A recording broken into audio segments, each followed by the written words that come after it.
Hi everyone, my name is Kalen Yakij and today I'm going to be making pork and sauerkraut.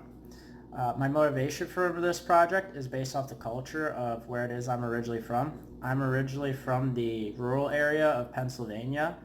It has a heavy Pennsylvania Dutch influence. Pennsylvania Dutch, however, is not from the Netherlands region as the Dutch would imply. It's actually from Germany. So, since many of you probably do not know much about the Pennsylvania Dutch, I'll kind of briefly go into their history and origins.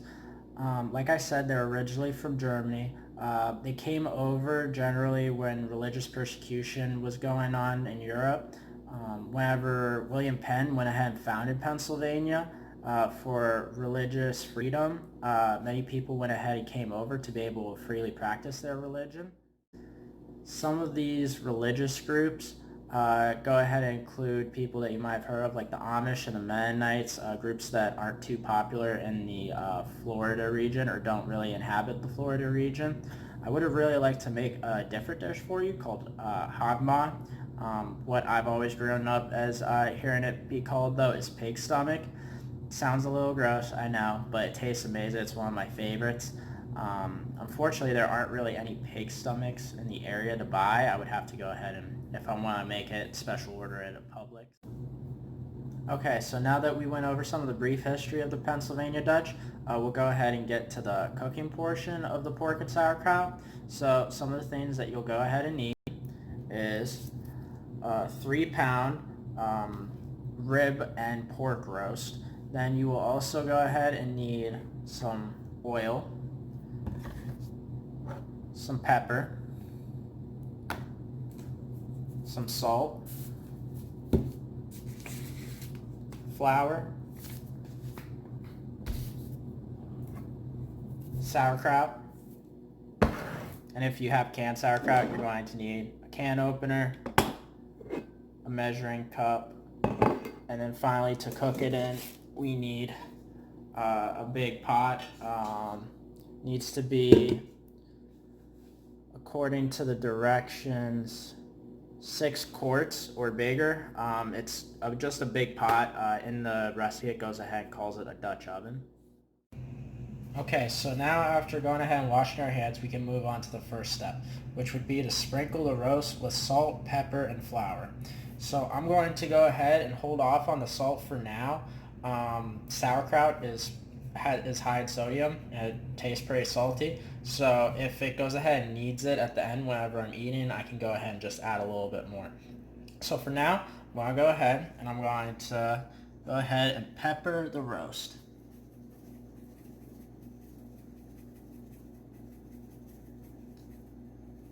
Now it's to taste, but I like a lot of pepper, so I'm going to put a lot on for myself. And then I'm just going to go ahead, get it all across, rub it in well.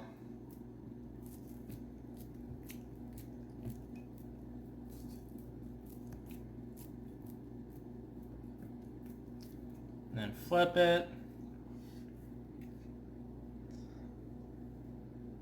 And then we're going to pepper this other side.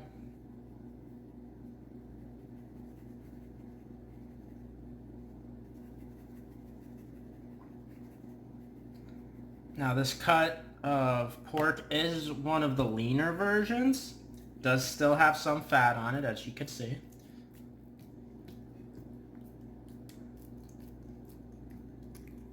Alrighty then. Okay, so now that we've put pepper on our roast, we're going to go ahead and dunk it into some flour here. There's the roast.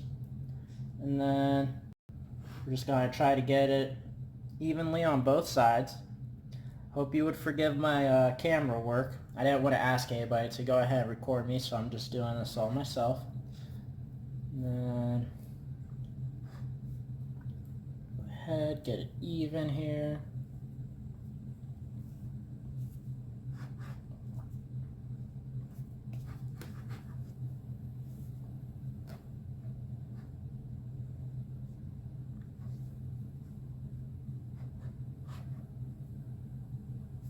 All right.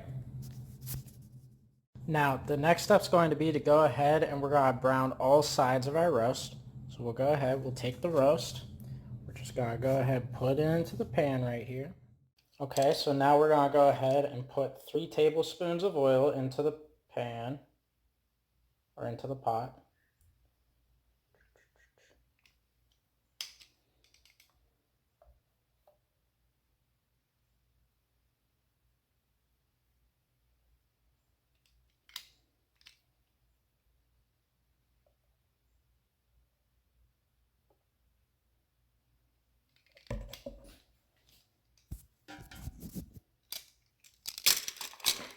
Okay, and from there, where it looks like that, we're gonna just go ahead, we're gonna take it over to the oven.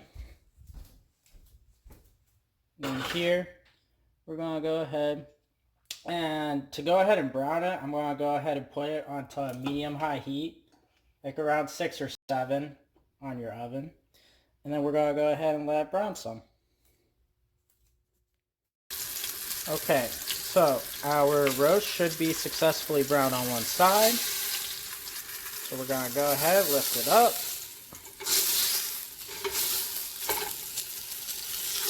Be careful of the hot oils.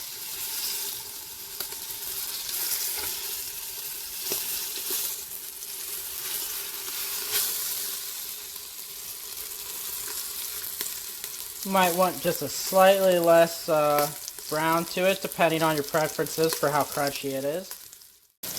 Okay, and now I think we're good to go ahead and move the roast to its side and to the ends to go ahead and get them nice and brown. Alright, so now that our roast is nicely browned on all sides, I'm going to go ahead and add 2 cups of water.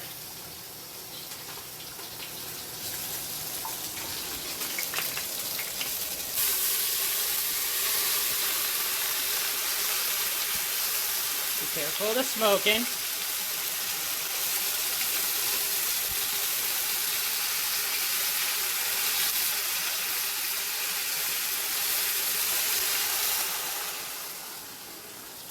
Alrighty then.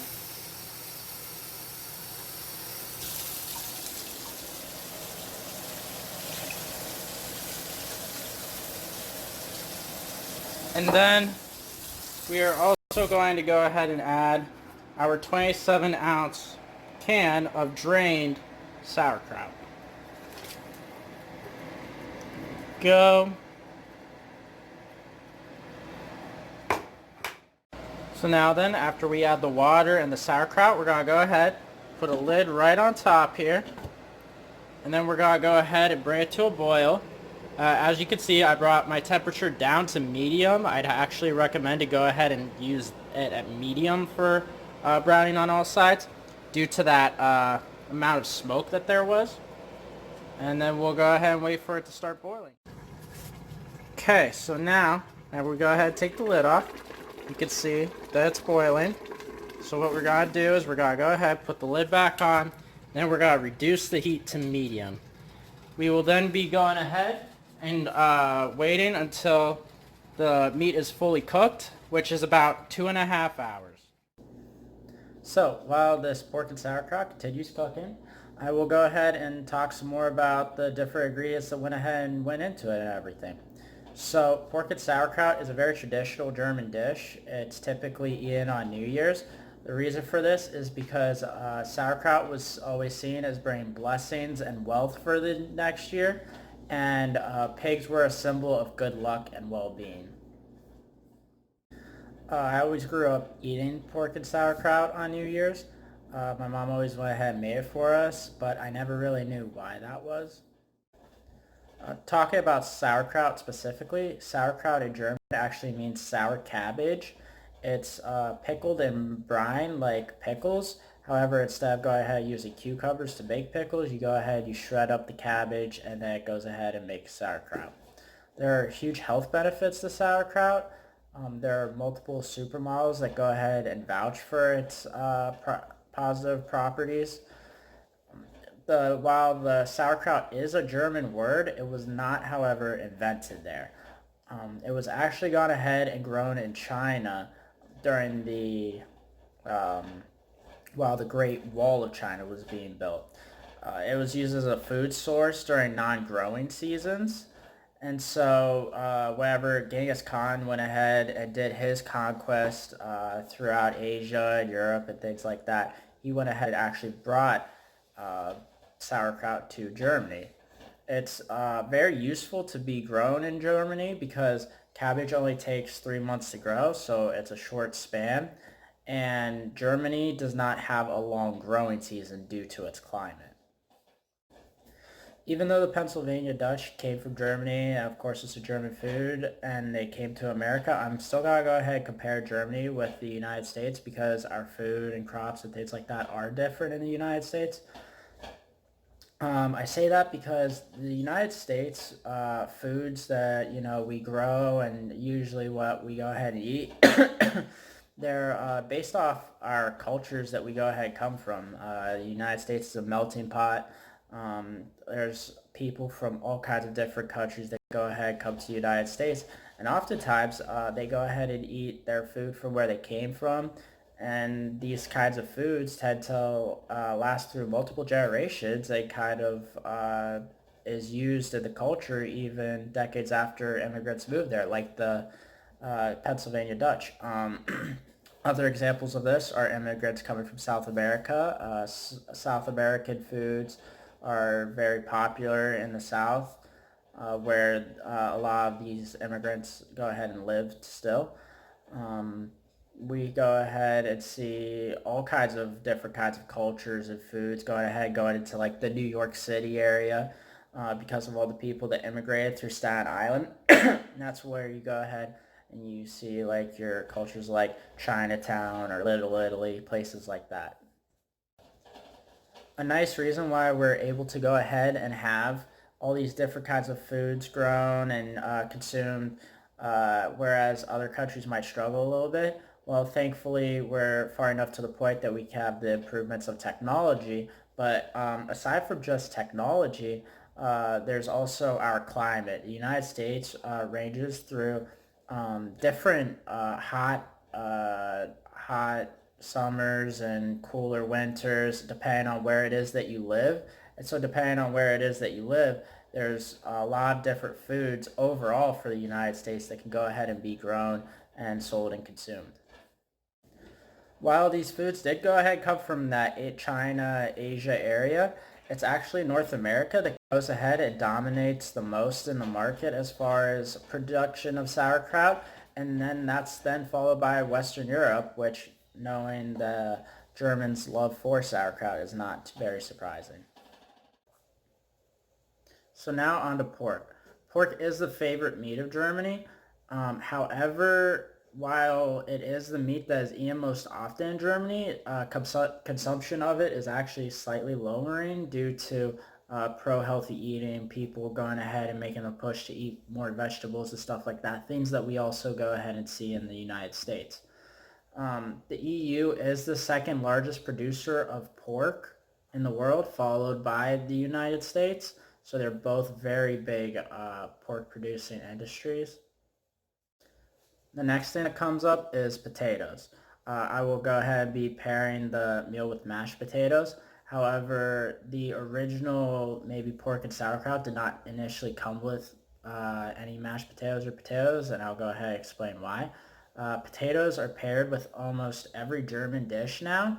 However, potatoes didn't come to Germany until the late 1500s, and they were only used as animal feed until they were hit by a famine in the 1770s. As of right now, Germany is the seventh largest potato producer, and the U.S. is just ahead of them in fifth, with it being our most produced vegetable crop. We often use our potatoes in the United States to sell them to processors to go ahead and make things like chips or to go ahead and make animal feed to go ahead and raise our various animals. Now to go ahead and talk about the agricultural economies of both of the nations. Both the United States and Germany are both top three as far as exporting agricultural products. The United States comes in first with $118.3 billion worth of agricultural products, and Germany comes in third with $70.8 billion. Now, whenever it comes to the top United States agricultural exports, these include cotton, dairy, fruits and vegetables, grain and feed, corn, wheat, and then there's also livestock and meats. So examples of some of the meats include beef and cattle, and then pork and hogs. Oil seeds, soybeans, processed food products, and tree nuts are also on the list. Now for Germany, Germany is the number one exporter of different products, including confectionery, cheese, pork, and agricultural technology as well. Germany is is among the 4 largest producers of the European Union as of the exports that I went ahead and mentioned earlier. And no other country produces more milk or grows more potatoes or produces more pork in the EU. Over half of the arable land grows cereals as well as maize, sunflowers, and the sugar beet. When it comes to the location of the two countries, the United States has more so like 5 different areas where climate kind of varies, and so crop production can vary and be more diverse because of it. Those different areas include the Northeast, the Southwest, the West, the Southeast, and then finally the Midwest. There's a lot more diversity because, as I said before, the size of the United States is about 28 times bigger than Germany. Germany experiences more of a uniform climate throughout the country. They experience average rainfalls. They experience moderate temperatures during the summer, but they can experience relatively cool winters. And so because of that uniformity and not all crops go ahead and grow during in the same climate, Germany is a little bit more inhibited. However, as I said before, Germany is one of the leaders whenever it comes to agricultural technology, and so that helps them go ahead and create a lot of these crops and stuff like that to go ahead and compete with the United States. Socioeconomically, both of the countries are kind of moving as industrialized countries towards more of a healthy perspective, trying to move away from obesity, unhealthy eating habits, too much meat, trying to move a little bit more towards eating more fruits and vegetables and things of that sort. Okay, so here's our finished product of our pork and sauerkraut. As you can see from the white right there, you want to go ahead and cook your pork until there's no pink left showing, or go ahead and cook it to about 165 degrees internally. And as I mentioned before, you can go ahead and pair it with something that goes great with it is mashed potatoes. I would go ahead and make homemade mashed potatoes, but sorry, I don't have a beater to go ahead and beat the potatoes. And that's our finished product. Go ahead and definitely try to eat all 3 of them together. They taste great whenever you go ahead and mix them. Because the United States and Germany are such large exporters of agricultural products, I went ahead and did a little bit more a little bit more research into this, and I went ahead and saw that the different government structures and policies really go ahead and influence where it is that these agricultural products go to. For the United States, 2 of the top 3 countries as far as agricultural products exports go to Canada and Mexico. Canada and Mexico are both involved with the United States in the North American Free Trade Agreement, NAFTA. They go ahead and this trade agreement went to free up trade, increase trade among the countries, and as well as the proximity to Mexico and Canada really helps that trade and that agricultural products to get there. For Europe, Europe has the European Union, which we have discussed in class. For the European Union, It really has helped increase trade between the countries, and Germany is a great example of this. 3/4 of all the exports that Germany has goes ahead and remains within the EU, and 67% of what Germany goes ahead and imports is also from the EU. So there's definitely that tight-knit kind of community of countries within the continent that the creation of the EU really wanted to go ahead and create. Thank you all for going ahead and watching as I went ahead and made this pork and sauerkraut. I'll go ahead and try to put a couple pictures as far as the recipes that I went ahead and you can use to make it yourself. Sorry again for the camera work as far as me trying to go ahead and do it on my own. I appreciate you going ahead and sticking with me, and I really enjoyed going ahead and just learning a little bit more about where it is that I'm from and a little bit more of the meaning behind the things that we go ahead and do, as well as learn more about Germany and the United States. Have a great night. Bye.